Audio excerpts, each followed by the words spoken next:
Welcome back to the Night Post. Is your home hiding dark secrets? Join me as we uncover chilling tales from a farmhouse in Maine, where strange noises and eerie visions blur the line between reality and the supernatural. Don't forget to subscribe for more spine-tingling stories that keep you guessing.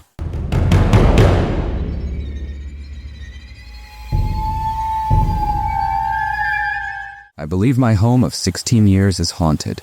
I am 21 years old and moved to Maine from the Keys when I was 5 years old and lived in the same old farmhouse since. I believe it is haunted, but also that I could just be insane. Am I insane? It was a big jump, to say the least.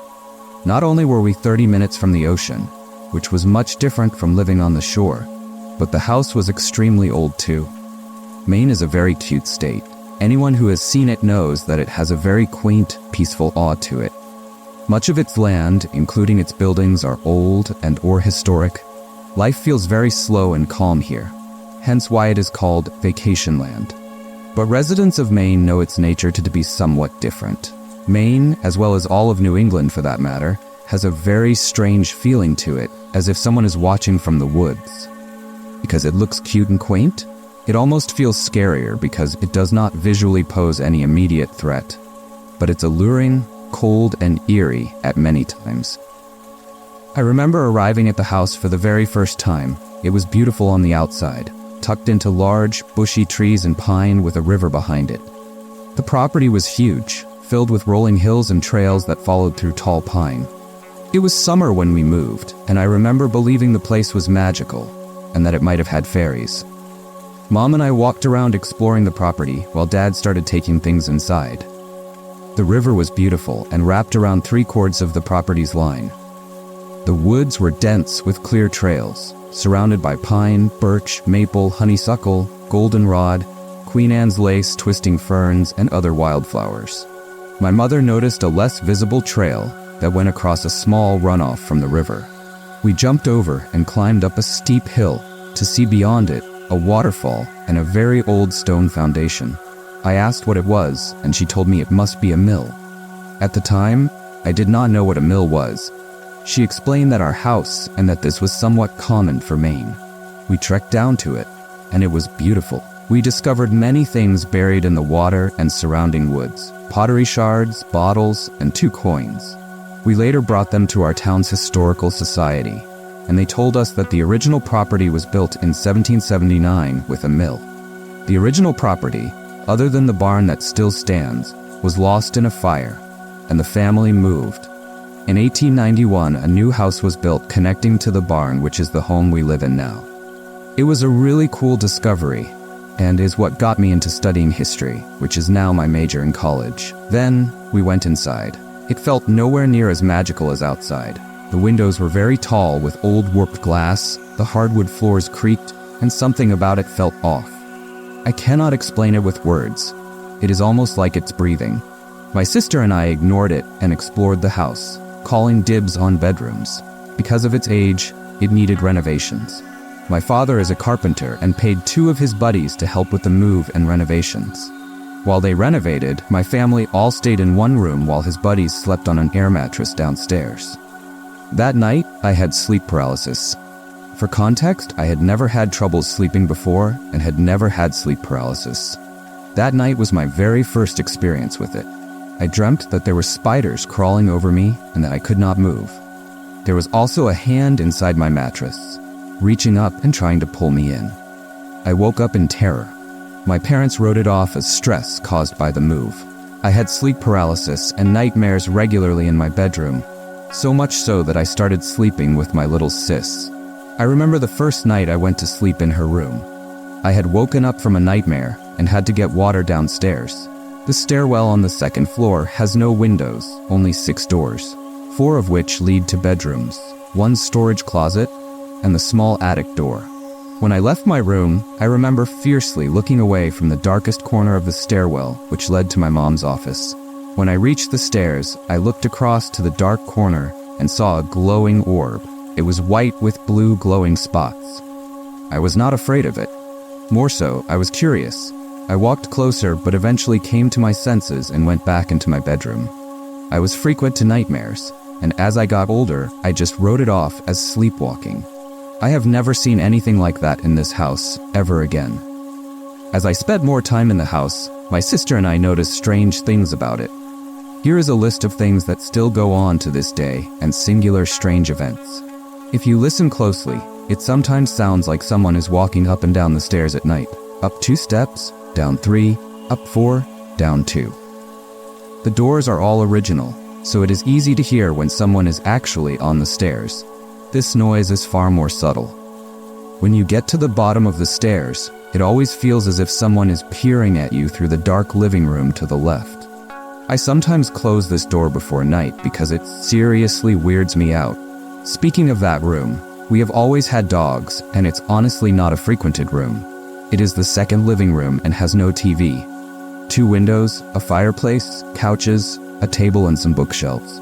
Though it looks comfortable, it does not feel it, and I suppose that might partly be why it is less frequented than the main living room. We have always had dogs, and they have all taken a liking to the same spot in the room.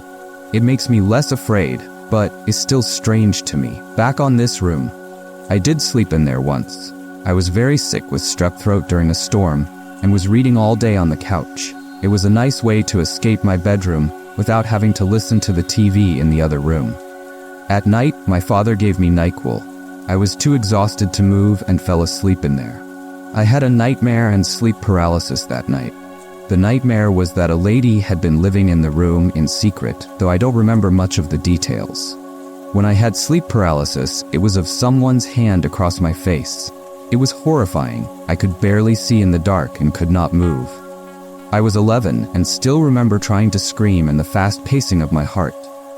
Everyone who has ever been there finds the house creepy, even firm deniers of the paranormal. This especially goes for the land. The house is honestly very cute, but has a strange feeling to it that makes it creepy, which is almost more of pudding than an outright scary looking place. It looks comfortable and safe, but always feels like someone is watching you. Whenever my sister and I would have friends over, they wanted to go through the house at night in pairs. My best friend of 10 years refuses to go in the woods at night. My cousin and I once camped out back by the river but got too creeped out to fall asleep, so we went back into my room and made a fort instead. In the 8th grade, my little sister and I had a slumber party camping out back when I saw something outside. Her and I are not far in age, so we get along quite well. Our birthdays are 2 months apart, so that year we decided to celebrate them together in May and have a slumber party, bonfire/camp out. We camped by the river where the bonfire was built, which was far from the house and surrounded by trees. I went up to grab my iPad so we could play music and watch movies. When I walked back outside, it was dark. I was frozen in the mudroom when I first saw it, staring through the warped windows. It looked like a man in a white t-shirt, pacing in circles. I couldn't make out distinct features, but knew it wasn't my father because he was the only adult there to watch the fire. I stared at it, pacing for what felt like minutes with a wrench in my chest.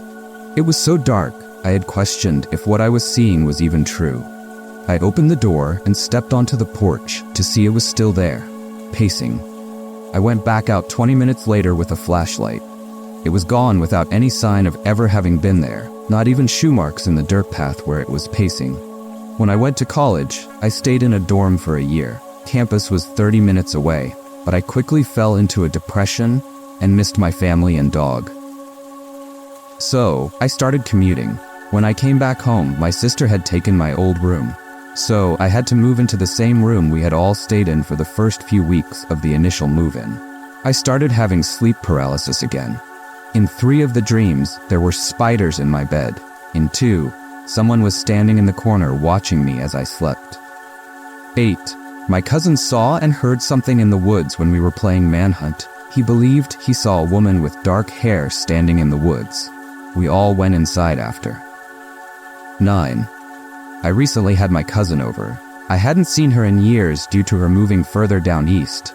We had some wine and talked about all the times we had found the place to be creepy, as we were slightly creeped out. I told her about the dream when I was sick, and she went dead silent and got pale. I asked what was wrong, and she confessed to having a very similar dream when she was a kid. I don't know if she is lying, but her reaction seemed genuine, and she was never the type to lie. My dog knocks on the door by shaking the knob with his nose. One night I was on FaceTime with my boyfriend, who was aware that our dog does this. We both heard the knob shake and yelled my dog's name. When I opened it, he was not there. I searched but did not find him. It was strange to say the least.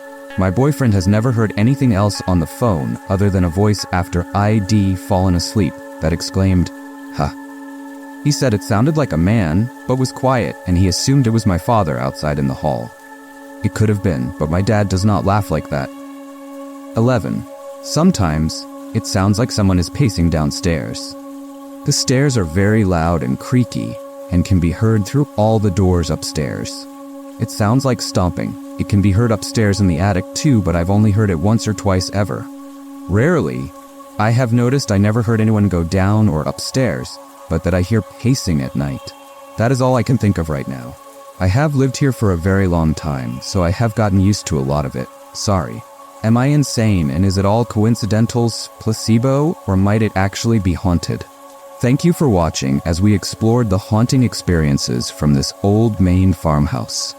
It's easy to dismiss the strange sounds and sights as mere coincidence, but when so many unsettling events converge, you can't help but wonder, is it all in our heads, or is something truly lurking in the shadows?